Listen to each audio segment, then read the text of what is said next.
Hey everyone, this is Trevor, and I'm here with Travarsi with Perfect Circuit, and we've got two subharmonicons. We've got this new one over here on the left, and we've got the engineering version, or engineering lab version from the 2018 Moog Fest engineering workshop. And yeah, we're just gonna talk a little bit about mostly about this new one and kind of how it works. And then if you have questions or want to hear things with it, we'll try to show those to you as well. So Cool, yeah, thanks for joining us, everyone. Yeah, if you want to get started or just... yeah, should we zoom into the shot of the new one? Yes, Cool. Here we go. And okay, this is the exciting part. I have to repatch something really quick, so. So yeah, while he's repatching that, I just want to share that. So the silver face one, let's go back to this view here. This is the one that I built actually in 2018. That was my first Moog Fest experience, and it was an amazing weekend. I learned a lot, and if you can, we'll kind of zoom in a little bit later, but there are definitely some differences between the two. Let me go back. Are you ready, Trevor? Yeah. All right, cool. Cool. So, I'll stop the sequence here for right now. Okay.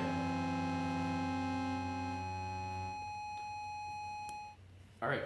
So, the subharmonicon, the two main noise generators are these oscillators in the oscillator section. And each of them is one main oscillator. And each of those has two subdivision oscillators.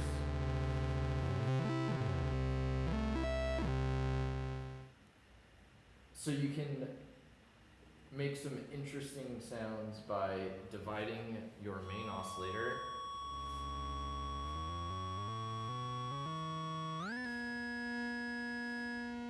and adding different frequencies that are subdivisions of that main oscillator. And when you change the pitch of the main oscillator, the subdivision oscillator will track with you. I'll explain this a little bit more. I was just going over the basic concept really quick for a second. No, sure. It's definitely complicated, but very cool. Okay, so let's tune this first oscillator to, I've got it tuned to a C. So we're only hearing this oscillator on the left right here. And it's a very high-pitched C, sorry about that. Basically, since you're dividing it down, you want to start out with a pretty high frequency in the beginning, so that your low divisions don't start getting down into like clicking audio rates. And then this second tuner, if you can see the tuner here, for right now they're both tuned to the same division, but we can start, there we're down an octave, 2 octaves. So we can go down all the way to 1/16 of the frequency of the main oscillator. Does that start like when you have the knob turned all the way to the right for both of the subs? Yeah, all the way to the right is the same frequency as the main oscillator, and all the way to the left is 1/16 of the frequency of the main oscillator. And then, can you pull up The chart? the chart? Sure. Yeah. So we're gonna pull up this chart. Here, I'll turn the sound off for a second. Of the undertone series, which is basically as far as when you divide a note down, how it relates to the bass frequency of the, not bass frequency, the frequency that is your main frequency that's being divided. So you can see, for instance, division 2 is an octave, and division 3 is an octave and a fourth down. So let's hear that right now. So that's our main frequency, and this is our subdivider. Here, I'll turn in just the subdivider. So that's 1 octave down, and that's an octave and a fourth down. So then we'll put those two together, we get, I guess it's an inverted fourth chord. Right, so just to reiterate, just so I can understand too a little bit more. Yeah. So if we're looking at the chart, just for those of you that are watching in the chat, so when he's saying like each click, or you can feel the knob actually, when you turn it, you can feel it kind of clicking into each. Well, yeah. And not like only do you hear jumps. it, but you can feel it as well. And so when you're turning the knob, it's moving to the undertone. So 1, if you look on the chart, next one is 1 octave down, 2, and then if you scroll like your eye down to, let me see if you can probably even see my little mouse here, 3, that's the next indication, and so forth. So 4 back up. So it's 2 octaves down and a fourth, for if you're looking at number 3, where it's sort of gray. I just kind of wanted to reiterate that, because when I was trying to learn how to set the chords on this, I was like, I had to like really think about the chart and what you were saying. So yeah, I just wanted to make sure everyone else kind of knew what we were going over too. So yeah, the chart is really interesting, but I think also if you just kind of listen to it, I'm just gonna go back to the shot of it, you'll be able to hear.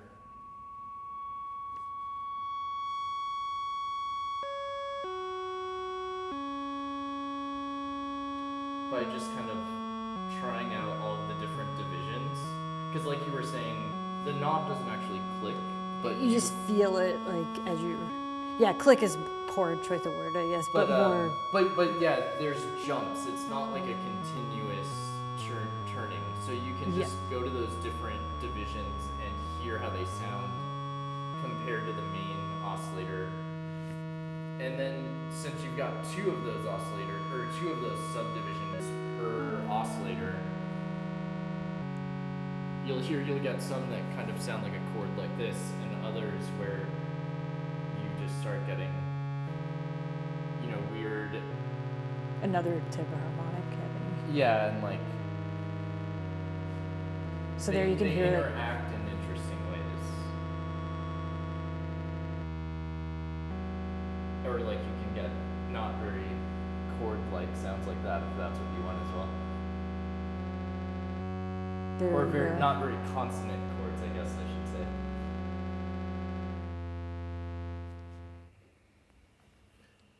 Are there any questions about how the subdivisions of the main oscillators work so far? Let's see, I'll kind of skim through the chat here.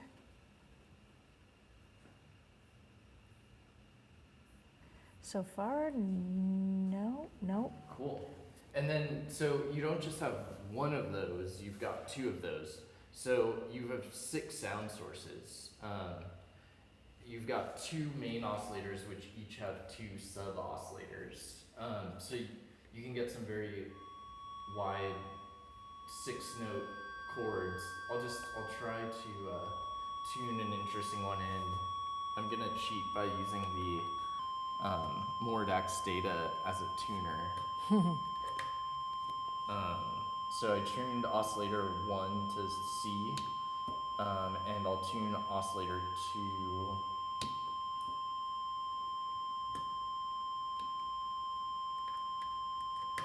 There is a question. Yeah. It says, so how practical is it to use the subharmonicon to create traditional kinds of chords?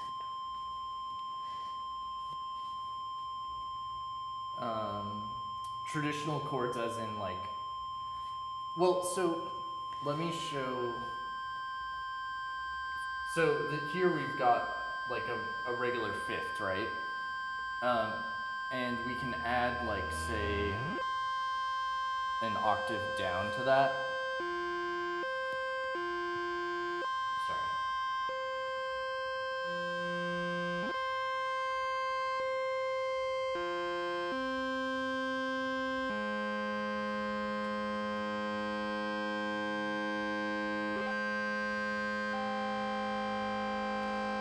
So he's sort of reiterating, so if we want to play, say, like a minor ninth chord, is it the right way to think about this? Yeah, no. Well, so yeah, let me kind of, because as I was trying to figure out how to, program the chords, you have to think about it in divisions. So that's what was a little bit difficult for me at first to wrap my head around it, because I was thinking the same way as you, Tim, like meaning like, okay, I want to play, if my root note is, we'll just go with C since we don't have to deal with any sharps or flats. Maybe I want to play a major third. I'm thinking, okay, I want to play an E. But how it works is the divisions, if we go back to the chart, it divides in these intervals, yes. However, I guess you'd have to be more mindful if you're, if you know a lot about music theory and you know where your sharps and flats are. I found that some of the divisions, like if I wanted to play a minor six, it didn't really sound right because it wasn't actually playing in the scale, and I'm using like that quotes, like in the scale that I wanted to play in, if that makes sense. So like even though I was technically playing a minor six, it sounded out of tune. So the approach is definitely different. Yeah, and even if you look at the far right column of the chart, it'll tell you how far out of tune and sense that those notes will be. So as you can see, they're not exactly in tune. Right, so in this yellow area on the chart is where where Trevor's referring to. So if you have a specific chord in mind, if you look at the chart, you can see that some things are going to be on there, right? Like there's fourths and fifths and minor thirds and major and minor thirds and sixths, if I remember correctly. Yes. And octaves, of course, which isn't really going to make a chord. But yeah, not necessarily a specific chord that you want to tune it to, which is kind of what I was starting to get into where... So I'll go back to the screen so people can see yeah, sure. Yeah, there you go. So...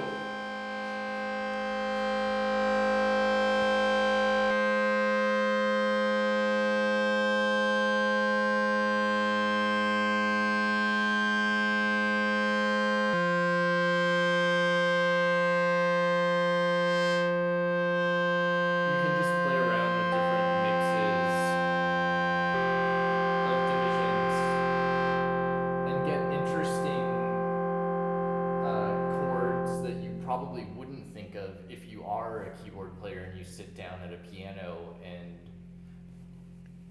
play a chord with your hands. You're gonna get different chords than you're gonna come up with this thing.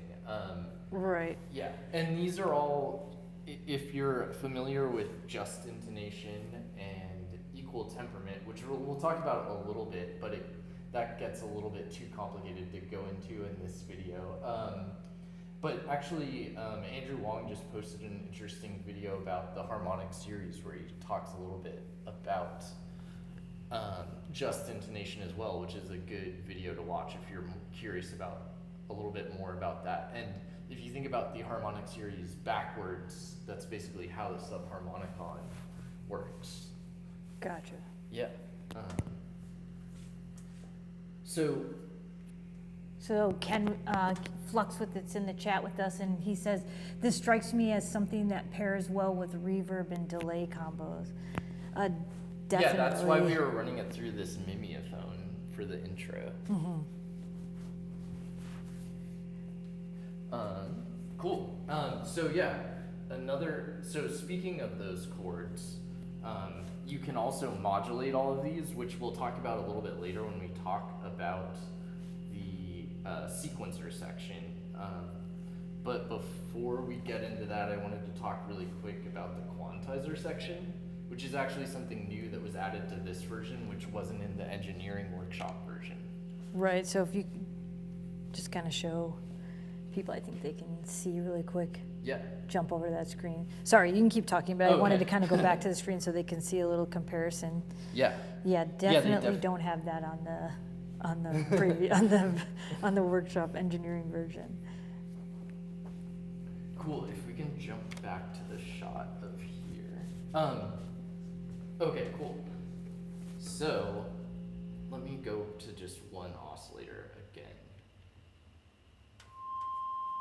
So, you can leave it unquantized like this, where you can tune it to whatever you want. If you want to make, you can probably make some interesting.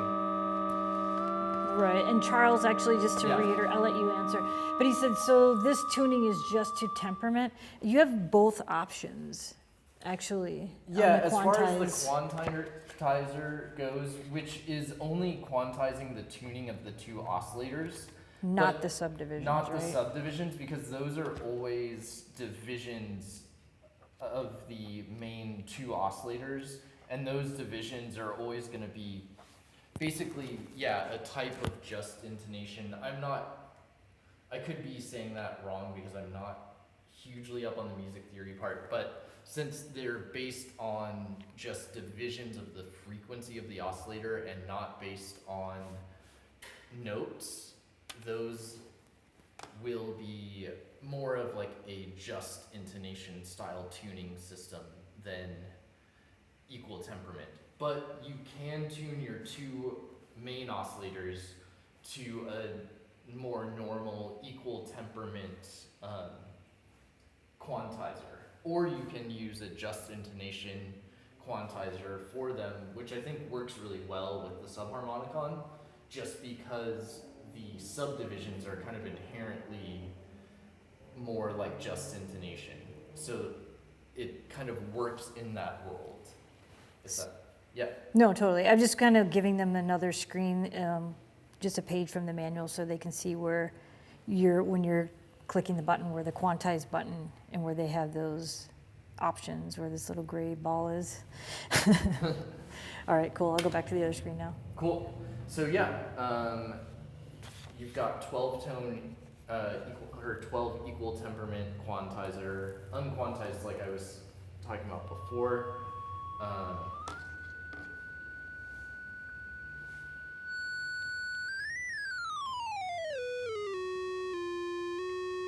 And 12 note just intonation. And you also have 8 note versions.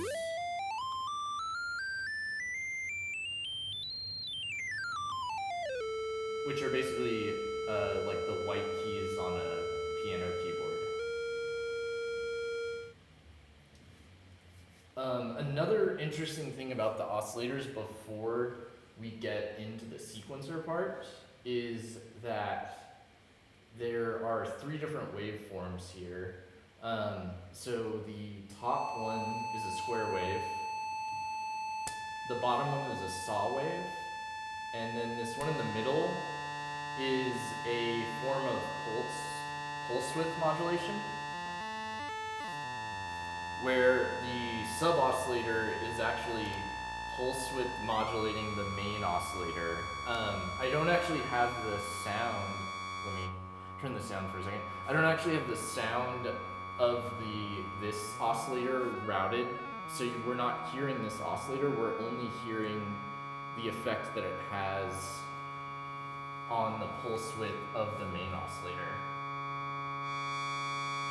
Right, so somebody actually just jumped in the chat, and just to reiterate about the sub-oscillators, so they asked, are the sub-oscillators actually separate analog oscillators or just doing some kind of processing of the root oscillator? I don't know exactly how the, how it works inside, but I would assume that they're just dividers of those root oscillators. So yeah, you can't change their tuning independently. You can only change what division of the root oscillator they are. Does that answer the question? I think so. Yes. Okay, cool. So yeah, that pulse width modulation is another really interesting thing that's new in this version that wasn't in the engineering workshop version. That gives you another option for having these 2 frequencies interact with each other and create new interactions in between one frequency and a division of itself.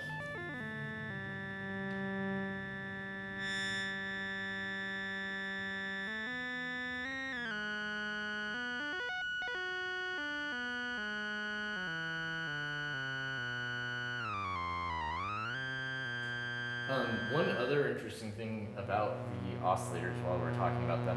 So what I'm gonna do is I'm gonna turn this main oscillator up to a really annoyingly high-pitched frequency. Oh, I'll turn this off so we're only hearing that oscillator. And then I'll turn it down so we don't have to listen to that ear-piercing noise anymore. And then, so now we're only hearing these two subdividers. Because you turn the volume down of the main oscillator, the Yeah. one, where they're receiving their division, where they're dividing. Got it. Mhm. Yeah, so we're hearing two divisions of an oscillator, but we're not hearing the oscillator itself. And we can get some interesting chord options by doing this.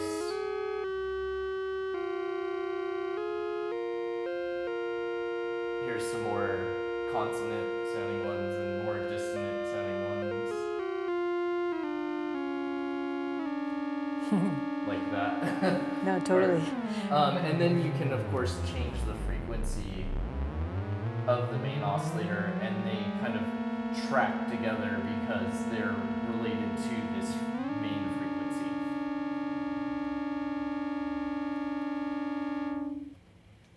Cool. Cool. So yeah, and then the next thing to talk about is the sequencer section, which in a way is actually very similar to the oscillators, just a little bit slower. So you've got this tempo knob, which controls the overall speed. Here, let me... Okay, so it goes very fast, as you can see. And it goes. So let's set it to, let's set it back to that really fast speed. Can we see on camera that it's running, or does it just look? Let me see. I know sometimes. Yes, they can. Okay. Yeah, the LED lights are coming through. Okay, cool. So They're like flashing, which means that you have the tempo pretty high. Yeah. So in the same way that you have a oscillator with subdividers that go from 1 divided by 1, which is the same frequency, down to divided by 16, you've got these 4 rhythms here, which are subdivisions of the tempo from 1 to 16. And those can then clock either of the 2 sequencers. Right now I'm clocking sequencer 1 with rhythm 1. So I can change its subdivision and change the speed of sequencer 1. And you can run multiple divisions to any of the 2 sequencers. So that's another thing that's pretty different on this version than your... Let me zoom back out so they can... So yeah, on the workshop version, you still have those 4 subdividers, but you had these switches that switch them in and out, and then these switches that decide which are clocking which of the 2 4-step sequencers. Cool. I'll go back to the zoom in. Okay, and then here, let's actually hear some of the sequencers. I think the volume is... Yeah. Oh.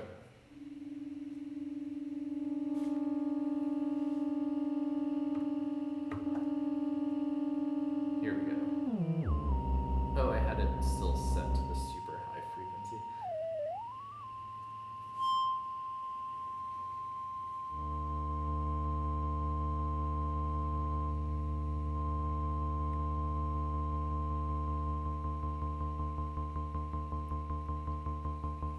Okay, so we've got sequencer 1 just kind of triggering the envelopes. It's not actually sequencing anything right now. But we can sequence either the main oscillator or any of the 2 sub-oscillator pitches. that sequencer. And you can do 5, 2, or 1 octave. I'll leave it on 1 octave for now, just so it's a little easier to control it. A cool thing to just to point out really quick is you can step through, so you can, because it is a little difficult to tune this thing sometimes, especially when the sequence is running really fast, you can manually step through one at a time and decide, what note you want. Right, because I forgot, so the steps 1, 2, 3, and 4, if it's at 12 o'clock, it's playing, Yeah, I think. hang on, let me look to make sure I'm doesn't- saying the right thing. Oh yeah, see, at 12 o'clock in the middle, it's not affecting the pitch, and then that'll be 1 octave up and 1 octave down. Right, so I think to the left is negative voltage, and then turning to the right, it adds additional voltage, so that's how, yeah. Yeah.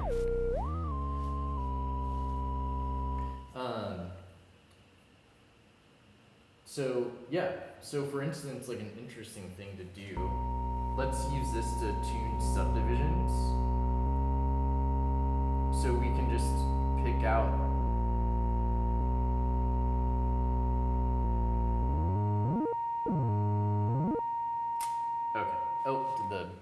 hold on. Yeah, so To while we're restart the changing, camera. yeah, no problem. So while we are restarting the camera, does anybody have any questions while we're moving into the sequencer right now? I just kind of want to throw that out there. Oh, we're good. We're back up. Yeah. All right. Well, if anybody does have questions, please put them in the chat. Okay, so I'm just tuning in.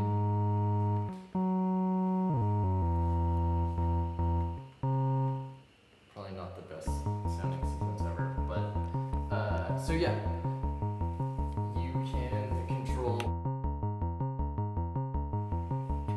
Right now, I'm controlling the subdivision of subdivider 1 on oscillator 1. And even though, let me clarify. So even though we're sequencing the subdivider, we're not sequencing it as in setting its pitch, we're setting which division it's set to.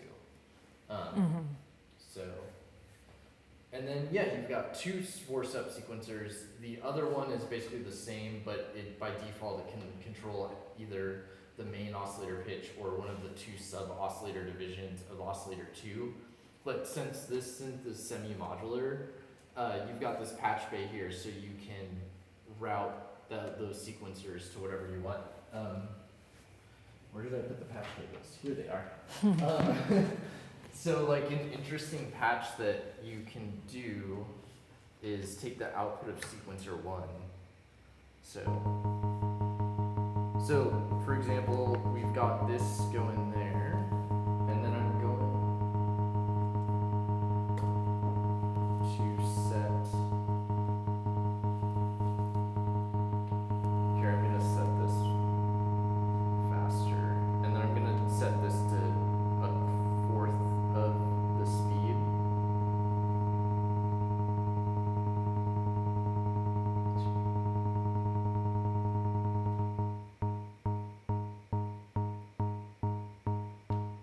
Well, it's like 5 or 6 or something like that.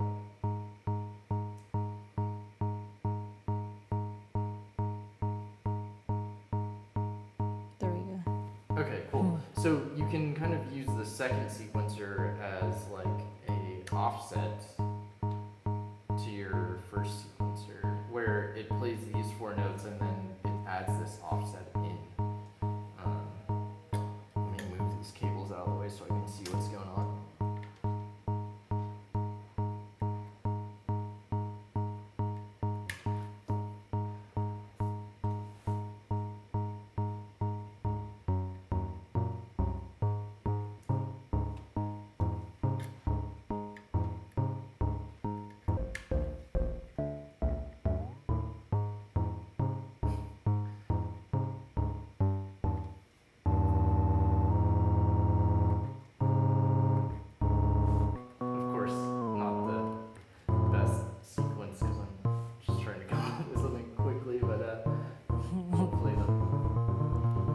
You're just trying to show a concept. Yeah, yeah. So. It doesn't sound great, but hopefully you get the idea where.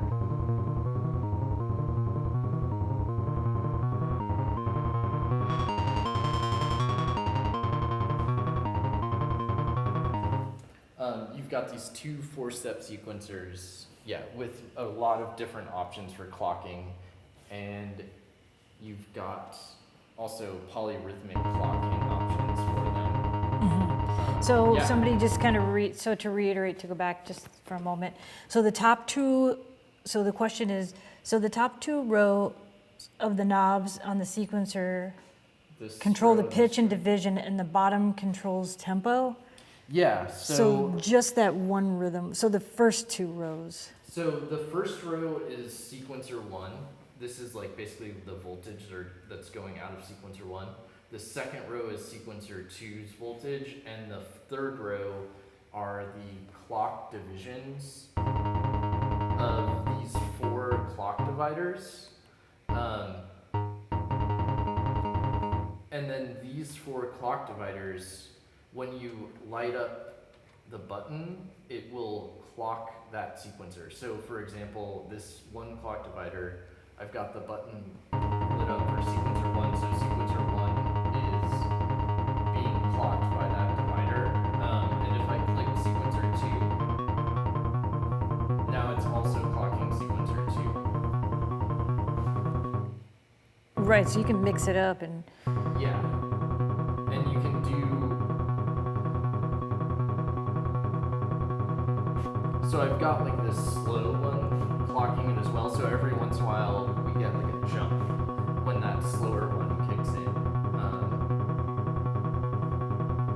This part is another part where you kind of just have to like experiment with this thing, and it's new enough and we haven't used it enough that we really feel like we've found out all of the cool things that you can do by combining 4 clock dividers to clock 2 sequencers.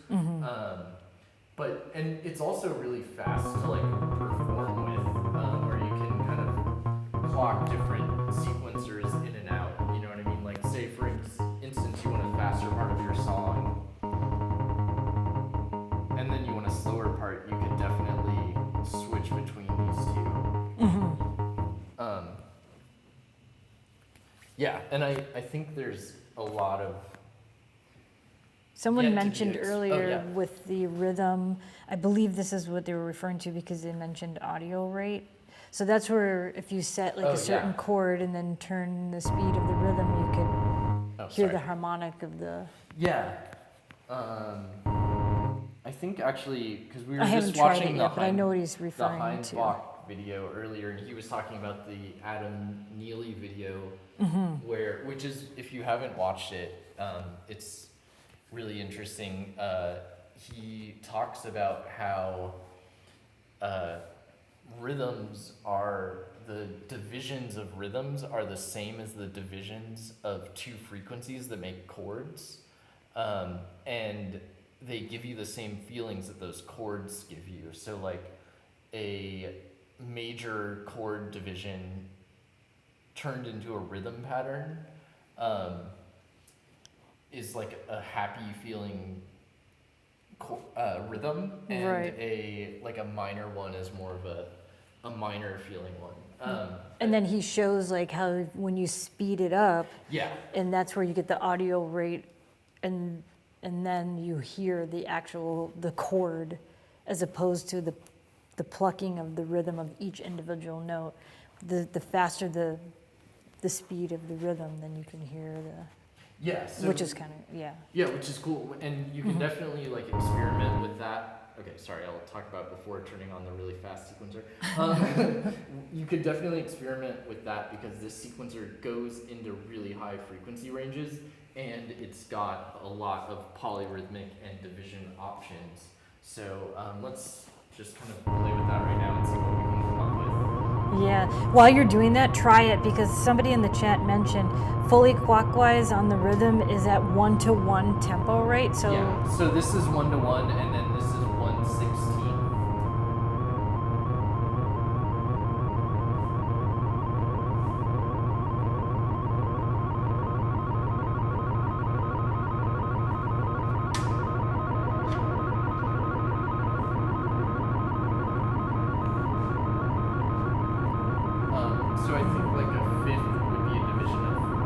5 to 4. So let's try that.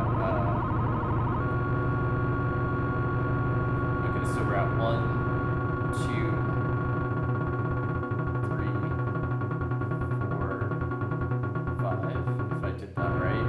And so 1, 2, 3, 4. So I think that's 5 to 4. We could try it this way where they're both clocking the same 1. Oh, sorry, that's loud. Let me unplug those.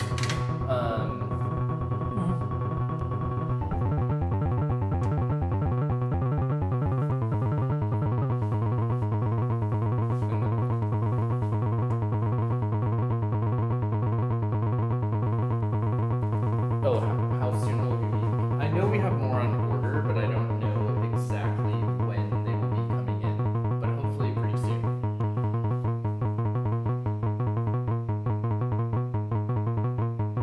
So if I did that correctly, here's an example of that 5/4 slowed down, and then so it's interesting to see what it's like both clocking one sequence, and let's try that same pattern clocking 2 sequencers. Of course, we don't have anything tuned in right now, so it sounds kind of random.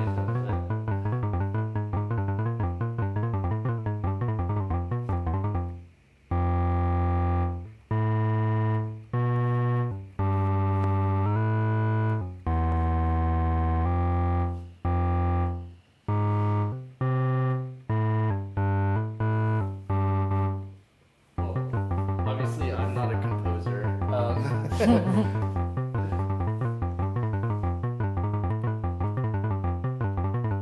But yeah, he's having these 2 sequencers and all of these options for clocking. Another thing you can do is you can use one of the sequencers to... Brian said, I hear some Rage Against the Machine. You could use the output of sequencer to... Oop, did I bump the camera? Yeah. No, you're good. To change... Okay, yeah, so we're gonna have sequencer 2.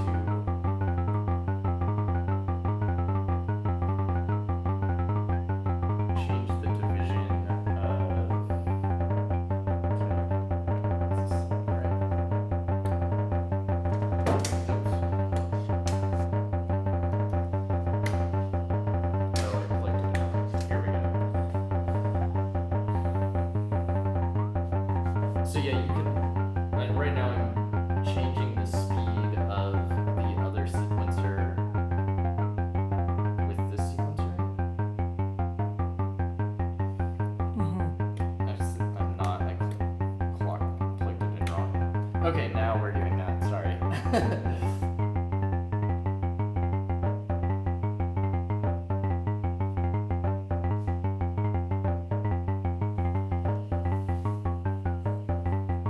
Okay, that's enough of that horrible sequence that I just made. Sorry everyone for making you listen to that. No, but I think the idea, what we're trying to show here, I mean, we really didn't have that much time to really dive into this, but just with the little limited amount of time that we have had, you can see that you have a lot of options to tune and get by using the subdivisions of each sub of the frequency of each oscillator. So there's the two oscillators, and then going over to the actual step up in the top corner, just to let everyone know where it says step 1, 2, 3, 4, where you can then even get an additional, like by using that to pitch and getting another subdivision, and maybe even creating another sound or another chord or another harmonic, I guess, if you will, and then going into using the rhythmic, the polyrhythms, which is, yeah, so it's a lot of room for exploration, that's for sure. Yeah, and I think that's like the really interesting thing about this synth is that instead of, like someone was asking earlier about playing traditional chords that you would play on a keyboard, it's not always easy to do that, but you'll find by like exploring with this and just finding interesting divisions and chords that sound good to you, you'll find sounds that you probably wouldn't have got if you had sat down At with the piano. keyboard. Exactly. There is a mention, so can you go over the transport controls at the bottom, like the reset, next, trigger? Oh yeah. Okay, so play starts and stops the sequencer. Trigger just like manually triggers the envelopes. Next steps one step forward in the sequencer, which is really handy because using next and trigger, you can see what each step will sound like. Reset will reset both sequencers to 1. And then EG, so when you push this once, it makes it so that the sequencer, if it's unlit, the sequencers aren't triggering the envelopes. If it's lit, they are. And then if you hold it down until it starts flashing, it's in like drone mode, which is also lots of fun.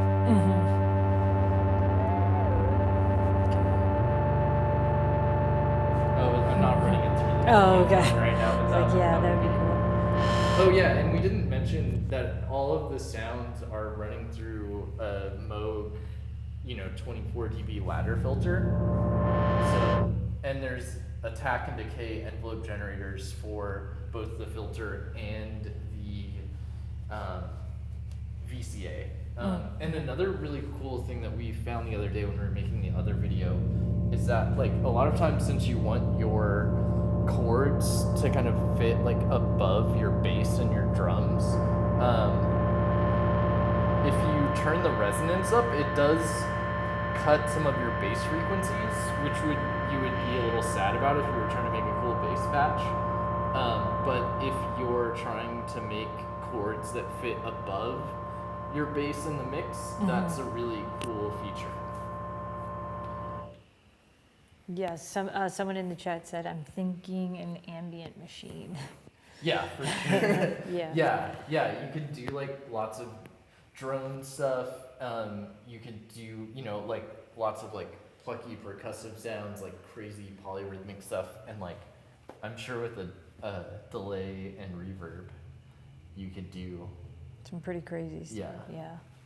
I think there's one of the official Moog videos is a really interesting Suzanne Ciani ambient in her kind of style of like little plucky ambient sounds.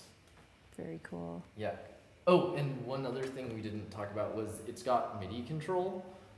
So a bunch of the parameters can be controlled with MIDI. So if you wanted to use like your DAW or an Octatrack or some type of like powerful sequencer like that and have each step do something interesting or do like modulation without plugging in a bunch of CV and analog Eurorack stuff, you can definitely get a lot of control with the MIDI inputs.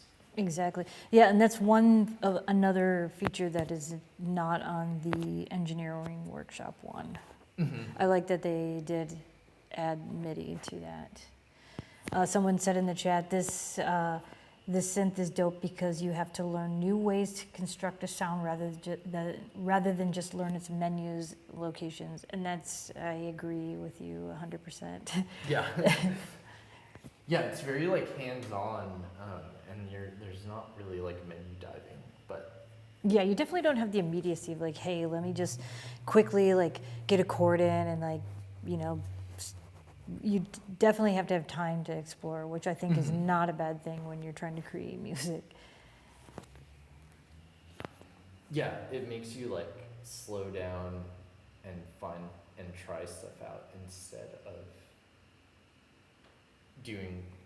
playing a chord that you've already got in your head, which sometimes is going to be a great thing and sometimes it'll be a little bit frustrating. So. Yeah. All right, so are there any questions in the chat? I just kind of want to check in with everyone out there. I see people kind of chatting about random things as well. But yeah, I don't see any other questions. Trevor, I don't know if there's anything else you want to address before we wrap it up.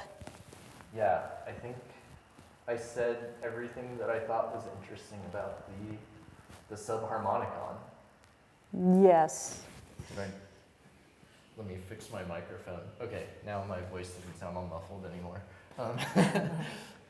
All right, well, cool. I guess I just want to tell everyone thanks for tuning in with us and going through this little hour of exploration here. And yeah, everyone, let's see, it's 100% yes. Oh, is it 100% one knob button per function? As far as I know, There's no shift or anything on there, so too. not that I know of, but We haven't tried the MIDI, so yeah. Yeah. But when I did read through the entire manual, and I don't remember seeing any shift functions or anything like that. But I don't want to say 100% that there aren't any in there at all. Cool. Let's see. Yeah, I don't have any other questions. I don't see anyone else asking any other. You're welcome. Thank you everyone for tuning in. We appreciate it, and you guys have a good night. And yeah, that's it. Cool. All right. Thanks. Bye. Bye.